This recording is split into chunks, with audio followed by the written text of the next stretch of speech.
Tonight on the Fanatic Forum, we're going to do a deep dive into Black Adam. Is it worth checking out? Should you skip it? We'll cover all that. Plus, we've got some fun weekend events and a whole lot more. We'll get to that right after this.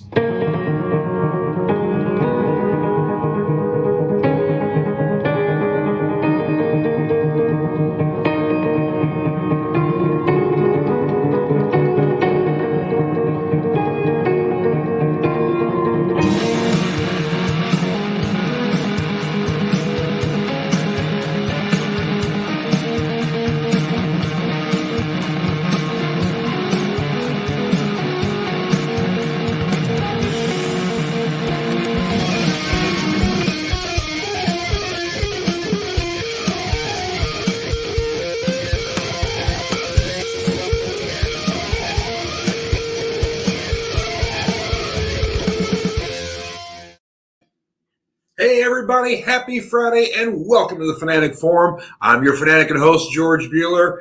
We got all kinds of good stuff to talk about today. Lots of fun weekend events here in the ETown, Kentucky area. And then, of course, we're going to be doing a deep dive into Black Adam. Is it worth checking out? Should you skip it? Whatever else. Warning, folks, it is going to be spoiler heavy. We're going to talk all about it because it's been out for a week. So really, if you want to see it, it's you've seen it. So anyway, but yes, we're going to deep dive into all that. Plus, got some new comics to talk about. But yeah, so all kinds of good stuff. And if you guys have never watched the Fanatic Forum before, my name's George Buehler. I'm the host in your Fanatic Prime, as it's been dubbed. I basically am a 43-year comic book reader. I'm a super geek when it comes to things like movies, music, pro wrestling, anything in pop culture, you name it. So yeah, I'm just, super fan about all this stuff here. So I love talking about my passions each week. I share new comic books with you guys. And so, yeah, that's what the show is all about. And I love to hear your comments, questions, suggestions, anything at all, because, I love, people coming to the table here and talking about geek stuff here. So yeah, love it all. So hope you guys are having yourselves a good week. We've got some fun things to talk about. Of course, this weekend, like I said, we do have some fun weekend events here. If you're in the Elizabethtown area or if you're visiting here tonight, the 3 Decade Arcade, they've actually got a fun weekend, for a few things here. They are celebrating their 1-year anniversary tonight, so congratulations to them. Of course, they're going to be open late tonight, I think till midnight, I believe. Food truck's going to be there from 5 till 8. They're going to have drink specials there, movies playing, and of course, all the old school video games you can get into there, all kinds of pinball and other things like that. So awesome place there. And then tomorrow, they've also got their Halloween party, and that's going to be starting at 8 o'clock. They've got, dress up as costumes. They've got giveaways for stuff. They're going to do a high score tournament for Splatterhouse, one of my favorites. And if you actually come, I'll be there because I'm going to be emceeing the tournament. So I'm going to put my Michael Buffer voice on here for that one. So yeah, should be a good time there. But they're going to have horror movies playing as well, or probably like PG-13 stuff. So maybe not necessarily horror, but yeah. So anyway, so that's going to be a good time there. So that's tomorrow night at the 3 Decade Arcade in ETown. So look them up on Facebook, but that's going to be a good time there. Of course, that's where I'll be hanging. And then let's see, we've got 2 cons happening in this area this weekend, and that's pretty cool.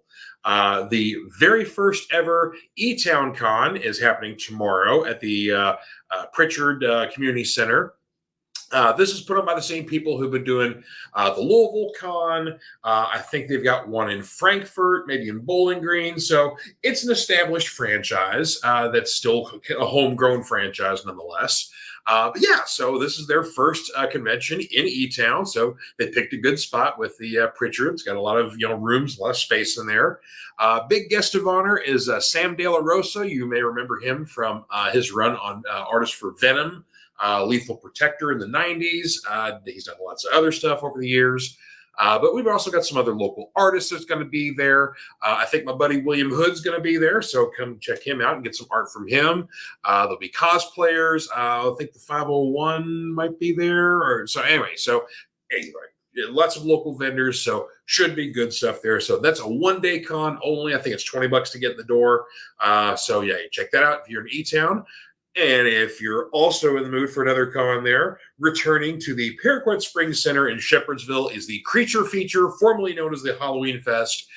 This convention's been around for quite some time. It's been around for almost a decade. Yeah, it's getting close. Maybe more. I'm not sure. But anyway, they've been doing it for a long time. Steve's a good dude, runs the thing. That is actually Saturday and Sunday. So it's Saturday 10 to 5, Sunday 10 to 3. Admission's only $15, or you pay $20 for a weekend pass and you get it for both days. So it's a good deal there. They've also got giveaways they do at the door, but that's basically lots of local vendors. There's people who do model contests where, it's like, you're building model kits of your own for horror, sci-fi, other kind of movie stuff like that. But yeah, lots of local vendors there as well. Usually some great comic book deals there. So that's kind of what I usually go for myself. But yeah, so all kinds of good stuff there to check out. And then, of course, this weekend is the Halloween Fest free comic book day. So go to your local comic book shop. If you're in the E-Town area, go to Collaborate Comics.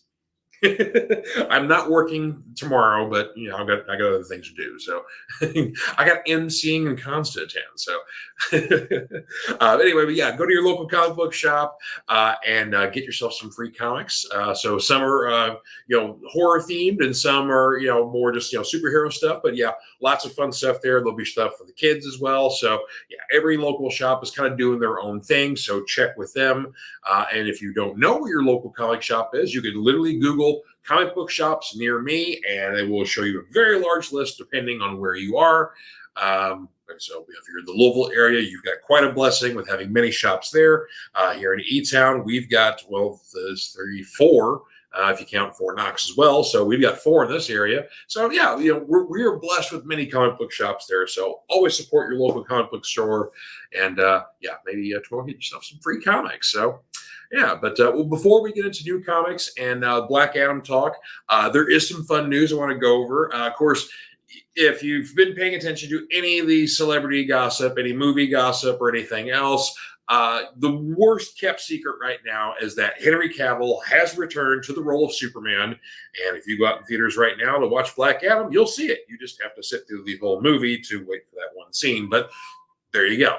But yes, the man has returned to the Man of Steel. So there's a lot more to come from that. But that was almost pretty much kind of seems to be what I've heard finagled by The Rock himself. Like he got Henry into the role and didn't necessarily kind of okay it with Warner Brothers before they kind of committed to that sort of thing. It was kind of like, we're just going to make this happen. But yeah, so that's good stuff there. Of course, the other big news coming out of Warner Brothers as well is that we finally have a leader for their DC Universe film, franchise. And that leader is James Gunn. So that's wonderful news. The fans have been wanting that. We needed somebody to kind of, like their own Kevin Feige or Dave Filoni, if somebody was manning, the helm when it came to the entire franchise and, had the plots and, the plans for everything, and so, yeah, it's very exciting that James Gunn's doing that because frankly, his offerings of the Suicide Squad movie and Peacemaker were fantastic. They totally, incorporated, so many elements of the DC universe without necessarily everything being shown. So yeah, absolutely love that. It's great news. I think also the Rock $7 production company is also going to be involved in a lot of stuff as well. So I'm looking very forward to that. But yeah, we'll talk a little bit more on that when we get into Black Adam. So I'm going to see Dave Mattingly is on here. Good to see you, Dave. Howdy to you, sir. James Gunn will do a great job as exact. Yeah, that's the thing. Yeah, James does a really good job of blending, your serious stuff with some humor and some life and everything. But I mean, this, respect to what Snyder laid down, though. I think he's got a plan, and I don't know. I mean, it's you never can tell what the future is going to hold for all this stuff, and I almost kind of see kind of a new wave of things kind of coming, and it's kind of new level of acceptance because, for what the fans are really wanting, and maybe seeing kind of that's what's best for business. Fans wanted Henry back as Superman, they got it. Fans wanted James Gunn running the DCU. There you go. So maybe Snyder may come back to do, one more Justice League to kind of get our, what basically the Snyder cut of Justice League, set up the the Justice League versus Darkseid. So maybe we'll finally get that in like his sequel, and then he'll just come back for that one. So I don't know. So that we'll see. Anything is possible. And Dave's saying that Guardians of the Galaxy 1 still his favorite MCU. So, yeah. And, of course, a good segue. Thank you, Dave.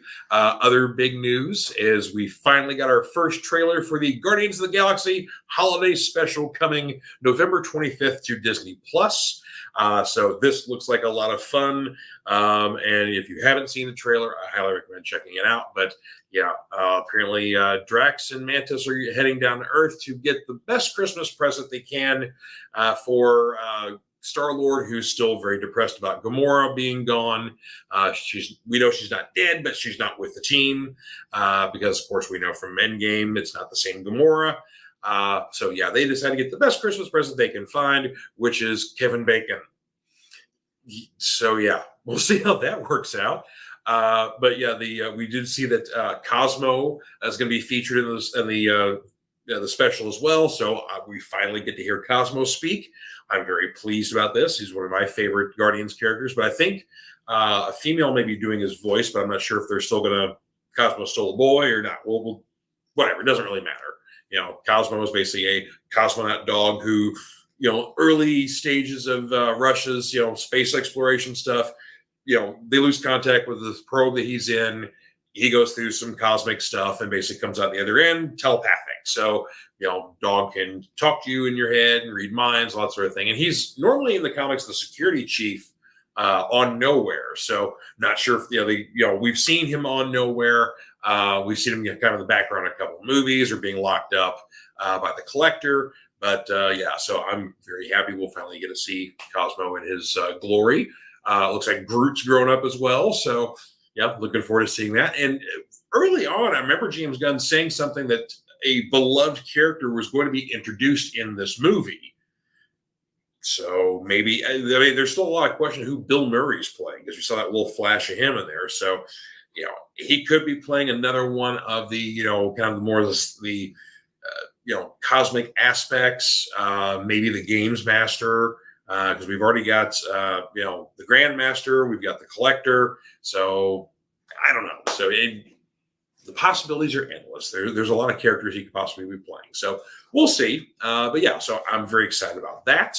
Of course, we got double trailers this week because we got the trailer for AntMan and the Wasp: Quantumania.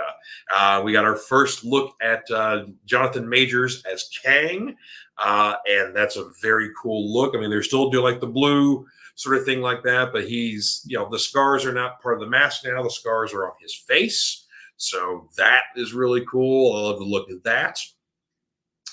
So yeah, I'm very happy with the trailer from what we've seen a little bit. It's curious that they recast Cassie. We already had an older Cassie in Endgame. Why they recast her, but whatever. I don't know. Maybe the other actress wasn't available. I don't know. I can't imagine her not wanting to reprise the role as this being a much larger thing. Or I don't know. So either way, so Cassie has been recast. But yeah, she's going to play a big part in the movie. I love the fact that Janet is very hesitant to kind of reveal, why she didn't want to, contact the quantum realm, what she's afraid of, or maybe who she's afraid of in there. So yeah, some cool stuff there.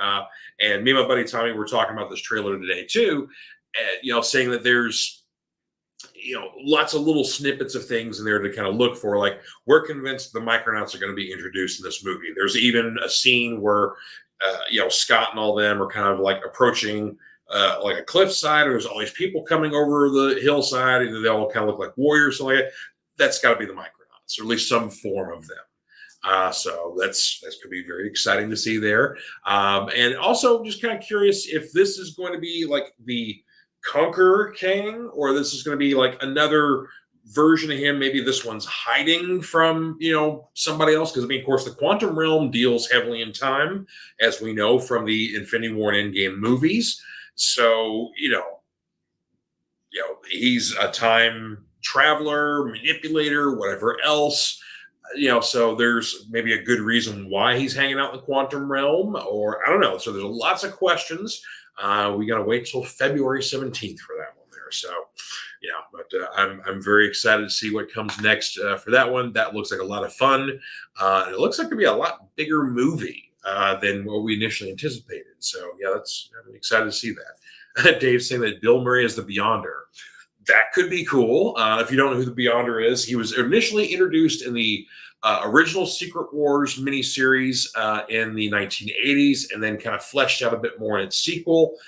He is essentially an all-powerful, omniscient being that when he finally visits Earth, he's kind of just like exploring and experiencing everything. But yeah, he can basically completely do anything he wants and has the power to do it. He's a complete godlike being, even though he's not technically God. It's more kind of a cosmic sort of thing, an alien. But to us, his power is so great that he basically seems like a god. He can control reality in any way, shape, and form. He basically, I've seen, I remember the Secret Wars 2, where he's experiencing food, and he just keeps gorging himself. And then he realizes, somebody points out, oh, hey, you're looking a little bit overweight there. It's like, oh, hang on.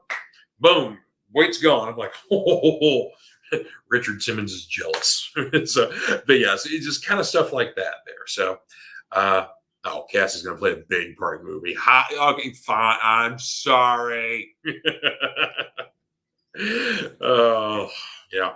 I didn't mean to make a pun, but I guess I did. So lots of MCU goodness for this week coming out. So, and of course, just great news coming out of the DC universe as it's officially being called now. So, I think the healing is finally beginning, and I honestly think it's starting with Black Adam. But we'll get into some new comics here, and then we're going to talk about Black Adam. So, we'll give you guys a chance to enjoy a little bit of this stuff here before we spoil everything for you, or give you a chance to escape before I do that. So, anywho. So a couple of things from Marvel that were cool this week here. I've been loving this series from the beginning, but the next issue of Strange, this is just Strange, not Doctor Strange here, came out this week from Jed MacKay. Just loving Clea as the Sorcerer Supreme of Earth.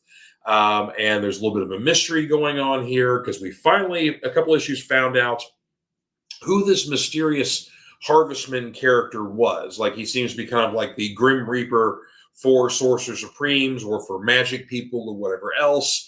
And so he's been heavily involved with Clea here. And so the readers found out a couple issues ago who this person is. Well, Clea finds out in this issue. And while she's happy, not happy, the way she sort of kind of deals with things and pretty much says, like, I'm not satisfied with this outcome, so we're going to go and change this thing. Come on.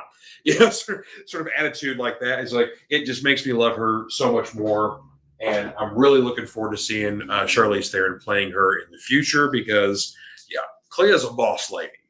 So, she's got her act together way more than Steven ever does. I mean, she's Sorcerer Supreme of the Dark Dimension, and that place has a rough joint. So, the final issue of Judgment Day AXE came out this week. And while I've been critical of the miniseries because it was rather boring, finally I can safely say this was the first really solid, good issue all the way through. And hey, it's the finale. So there you go. So most stuff happens, a lot of action. And it actually wraps up fairly well with how the whole conflict of the Eternals saw the mutants as deviants and decided we want to wipe out all the mutants. And so a offset group of the Eternals joined with the X-Men and Avengers all get together and decide we're going to raise the Celestial that has been dormant, that the Avengers have been using as a secret headquarters for quite some time now. They decide they're going to raise this thing from the dead and make a whole new Celestial out of it. And then that Celestial, when it does get raised, decides I'm going to judge humanity and everybody here on the planet because I don't think anybody's, this conflict is stupid, and I'm just going to, decide whether or not this place needs to be raised or not.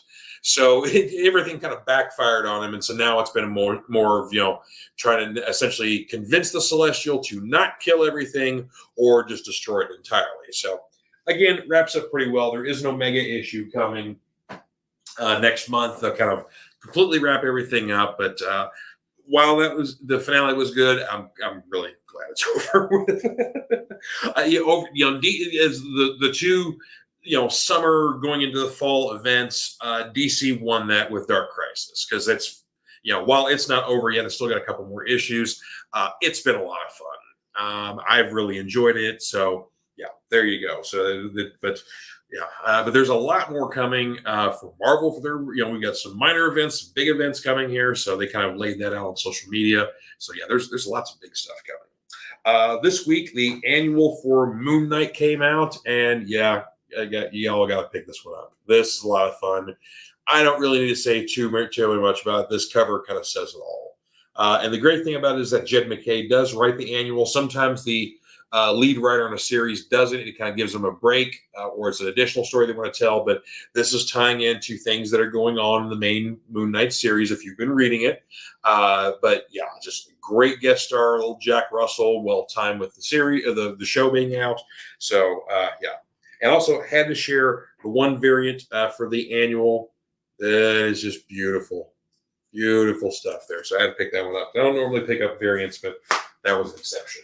So, all right. One offering here from DC Comics. This has been a lot of fun, too. Of course, there's a big theme with us being close to Halloween here, because there's a lot of spooky comics here. But this is a lot of fun here. Sergeant Rock versus the Army of the Dead. Written by Bruce Campbell. Art by Edward Risso. This is just too much fun. Good old World War II action with Sergeant Rock and Easy Company versus a Nazi army of the undead. They are trying to basically experiment with basically raising soldiers from the dead and making them unstoppable zombies. And now within the second issue here, Rock and his boys are kind of figuring things out a bit. And yeah, it's starting to get a little worse here. But yeah. We got flaming zombies coming out of there. So yeah, but it's a 6-issue miniseries here. Lots of fun, especially if you love the old World War II comics. Mixed a little bit of horror there. Bruce does a good job of writing it, kind of getting the feel for the characters, but kind of balancing out the comedy as well, and getting a little bit of the spooky stuff in there. So yeah, just an enjoyable read. Lots of fun. Lots of good indie stuff here. The big one this week, of course, coming. Boom has been killing it lately, folks. I mean, they've got big hits with Berserker, with Something Is Killing the Children, House of Slaughter. Of course, they've got some big events coming up, big books coming up pretty soon for those series. Of course, the Power Rangers stuff, if you're into them, they've been doing some really good stuff from those books. But the new one this week here is Damn Them All. Big scuttlebutt on this one this is Charlie Adler's the artist. This is his first book since The Walking Dead has ended. He hasn't done anything really since for a major release, so that's a big deal here. Simon Spurrier is the artist, or the writer on this. Sorry, Sophie Dodgson helps out with the inking and the coloring on here. But yeah, Charlie's return to art on a regular book is very exciting. And this is a spooky book, but it's dealing with magic users, and has very much kind of a Constantine sort of feel to it when like Garth Ennis and Warren Ellis would write the book, because it's got it definitely takes place in London, so it has a lot of that feel to it. But it of course helps too that Simon and Charlie are both British themselves, so there you go. But yes, it has very much a sort of a magic users, a little bit of demonology stuff going on as well. But yeah, really, really cool stuff here. So very, a nice first issue, gives you just enough kind of taste what's going on, but kind of, get you ready for the second issue there. You want a little bit more. So, and of course, you can't release a first issue without releasing about 100 variant covers, and there are a lot. Let's see. This is the cover B for it. I thought this was a really good one too here. So, and there is a foil version of this one. I did not pick that one up, but I did pick up the foil version of the cover A though. So, because I've never picked up a foil book before, but hey, these are apparently popular and whatnot. So, yeah. I'm learning as I'm working in a comic book store that maybe I can invest a little bit more in my collection as opposed to just getting exactly what I want. So, let's see here. Dave saying Boom comics are always worth checking. Yes, I mean that's you really can't go wrong with anything that's coming out of Boom. They've just been really, really killing it with a lot of their titles. So yeah, highly recommend. I mean, there's been lots of other good books. I think Basilisk, that's also coming out of Boom. That's a good book as well. Once in Future. So yeah, all kinds of good stuff coming out. Let's see here. Well, here you go. Another one coming out of Boom is the second issue of Stuff of Nightmares. This is going to be kind of considered an anthology series, but R.L. Stine is leading here, and A.L. Kaplan doing the art, which is very kind of an old school retro horror kind of stuff, very reminiscent of bit Bernie Wrightson. But this is a retelling of the Reanimator story, so there's a lot of changes they've made because kind of they're doing their own thing with it. But yeah, if you're familiar with the of course I think it was the initial H.P. Lovecraft story it was based on. But yeah, the old Jeffrey Combs movies, the Reanimator movies, this is what this is based on, kind of doing a remake of it. But yeah, good old school horror, kind of fun. Definitely worth looking up, checking out. And also, speaking of old school horror fun, you can't get any more old school than Creepshow.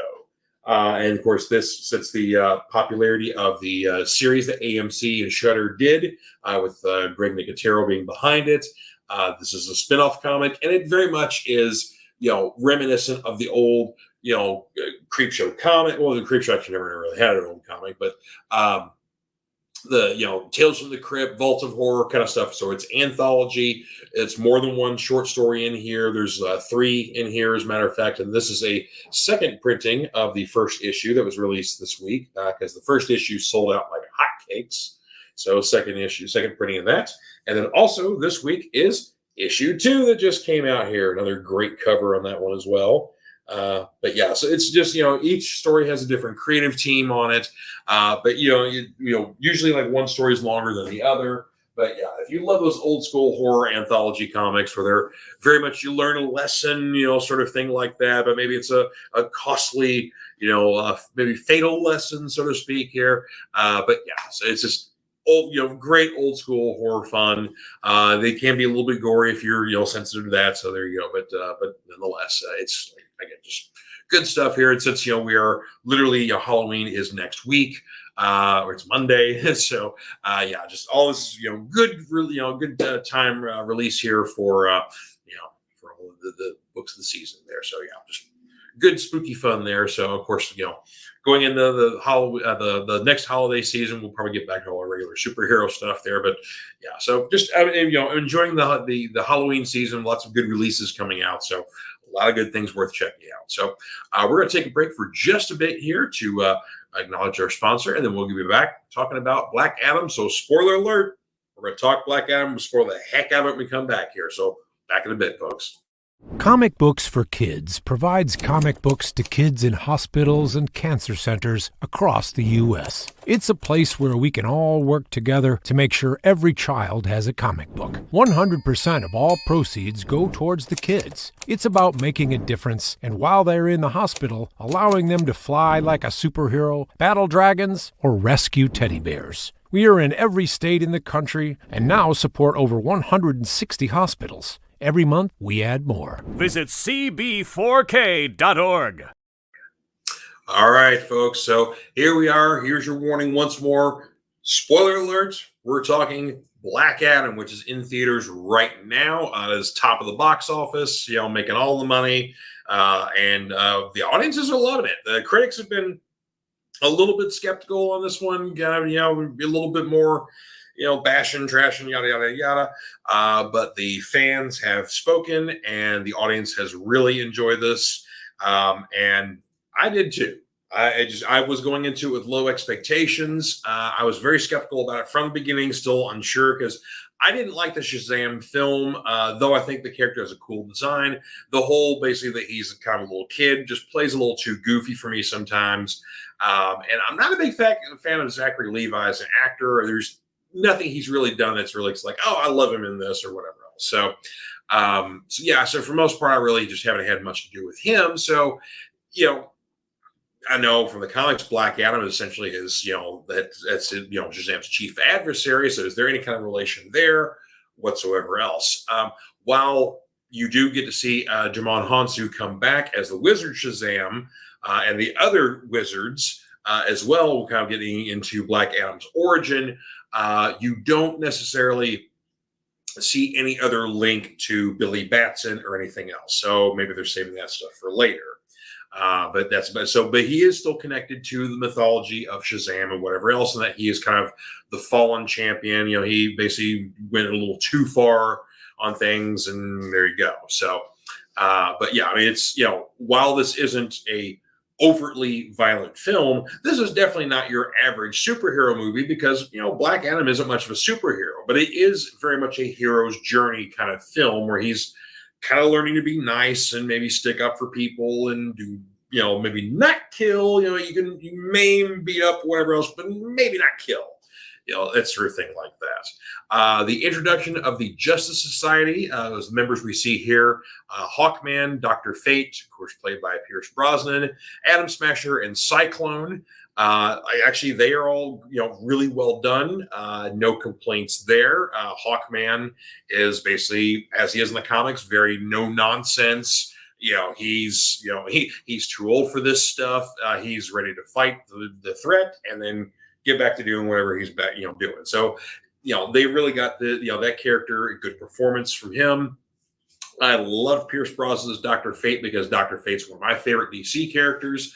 And I've always appreciated the differences between he and Strange. While they're both magic users, Strange is definitely, very present, much more, human, down to earth sort of thing like that. Whereas Fate is more kind of like a vessel, for the Lords of Order and sort of thing like that. So basically, they kind of get it right where he basically becomes kind of possessed when it comes time to do his thing, especially when he's in mask and whatever else.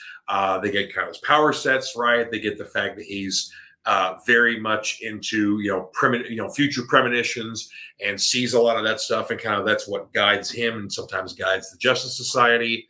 So they get all that stuff right. They get basically the power comes from the helmet. It's not from here.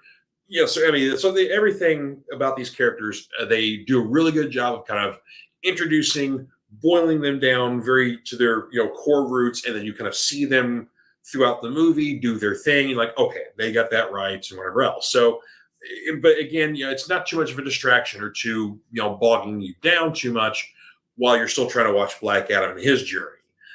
We do, of course, get a couple other human characters. The mother and son, of course, are kind of caught up into this whole thing here. The mother, who's Ariana Tomaz, ends up kind of unearthing Black Adam, essentially bringing him into the modern day. But fans who are also linked to the DC know that eventually she becomes Isis. And she's actually still wearing a necklace that has a bit of Ethereum in it. It's not made entirely of Ethereum, but there's like a big chunk of it in there. And it's so funny that there's so many times they're talking about Ethereum and you see it in the movie and being used and whatever else. And she's wearing a bit of it around her neck the whole time, and it doesn't do anything, or she never taps into it. But again, this is probably coming for later. But yeah, so they planted that seed there. Another cool thing they did is we get to see Amanda Waller pop up, where basically it didn't seem like she was in charge of the Justice Society, but perhaps they're in league with each other, and kind of like she helps maybe direct traffic a little bit, where they're going for next missions, sort of thing like that. But it doesn't seem like Hawkman, as the leader for the Justice Society, was beholden to her. But definitely seemed like there was a working relationship, sort of thing like that. I guess in the absence of the Justice League, maybe. And definitely we have united officially the Snyderverse and the James Gunn verse together, because, of course, Amanda Waller popped up in both halves. The same actress has portrayed her throughout all the other, films anytime we've seen her, which is great. But then also Jennifer Holland pops up, who played Harcourt in the last Suicide Squad movie and in the Peacemaker series. She pops up in the Bell Rev scene. So she's definitely gunverse because she wasn't in, any of the Snyder stuff. So, and of course the big, like I said, the big spoilers, that we know, and the one cut scene that we have in the movie, we see Henry Cavill as Superman. That's not you think they're going to tease us, and then you hear him talk, and then he steps out of the shadows, and Henry is in the suit, and basically that little scene ends with a face-off between he and Black Adam, setting us up for a potential conflict. So, because the interesting thing is they always kind of kept teasing Black Adam's the most powerful being on Earth, but he's not the most powerful being in the universe. So, so like I said, they set it up for maybe, I don't know, that it's still kind of, there's still a lot of questions because Waller is again behind the fact that he's face to face with Superman. But it doesn't seem like perhaps she was, connected to the Justice League. I don't know. So, Dave's saying the big question is, does Henry Cavill have a mustache? No, he did not have a mustache in this movie. It looked like he had shaved. There was no CGI involved. So that was good news there. Good one, Dave. I love that one. Yeah, if you guys haven't noticed in the Justice League movie, even in the theatrical cut, but you also notice it more in the Snyder cut, is that at the time that Justice League was being done, Henry was also in a couple other roles. He was involved in a Mission Impossible film where he had this big burly mustache, and they had to come back and do some reshoots while he was doing Mission Impossible. So basically, he had the mustache, had to come back and be Superman for a little bit. And they're like, well, instead of basically just getting him to shave or getting him to wait for after Mission Impossible is done, they just, we'll just CGI the mustache out. And it looks obvious, folks. We've seen a lot of great CGI work over the years and seeing how it evolved, but this one, not so much. It looks like his upper lip is made of silly putty. Anytime you get a close up, it's like, it's glaring right at you. It's like you can just see it, underneath. So, anyway, I digress. But yeah, so again, I really enjoyed the film, and there's the very seamless blending of the universes. And of course, like I said, earlier in the show here, as we learned a few days ago, that James Gunn is now in charge of the DCU as, the film goes. He's the Kevin Feige of the whole thing. So yeah, it's going to be very exciting to see where things go from here. What kind of movies we'll see in the future. We know we're going to still get Aquaman 2. We still know we're going to have the Flash movie somewhere, somewhen. I don't know. But either way, those are two things we know are going to happen. From there, it's anybody's guess. There's a lot of questions of what could do. We could bring in some new characters. We can kind of, make a better Superman movie, which of course they're talking about Man of Steel 2. So yeah, either way, there's lots of possibilities we can do, lots of questions we can answer here, and lots of wish fulfillment for our fans. Which seems to be where, The Rock is completely understood. He knew the fans wanted Henry Cavill back as Superman, and there you go. He made it happen. And then, DC had been listening to the fans saying, we want James Gunn. He was the most popular choice when it came to people just picking, people involved in DC, not just bringing someone from the outside or bringing someone new into things. So yeah, so a lot of goodwill has happened in the last couple of weeks for DC since the merger between Discovery and Warner Brothers. So this is making me feel better. So of course we also have the second Shazam film. Didn't need to leave that one out, but yeah, we've still got 3 films coming up that are kind of under the old regime, but I think have been altered somewhat, especially Aquaman and The Flash. So, yeah, we will see what happens for the future of the DC universe here. Dave's got one more comment here. The Cesar Romero's mustache was hidden better. Yeah, he's referring to the old Batman 60s TV series, Cesar Romero, who played the Joker. The man had a mustache, and he had it the entire time for the series that, the entire series of the Batman show, and refused to shave it. And so they covered it up with makeup. And while you could still tell, yes, it was much better covered than Henry Cavill's CGI mustache. So, oh Lord, yeah, that was some bad stuff there. But that theatrical cut was kind of doomed from the beginning anyway. Once we knew Snyder was leaving it, so but everything all kind of worked out. So I've always preached, to a lot of younger or kind of more impatient people, just preach patience. Eventually the stuff will work out if you just wait long enough. I grew up when there were some terrible comic book movies out, and then now we've got great Marvel movies, and we've got some really good DC movies.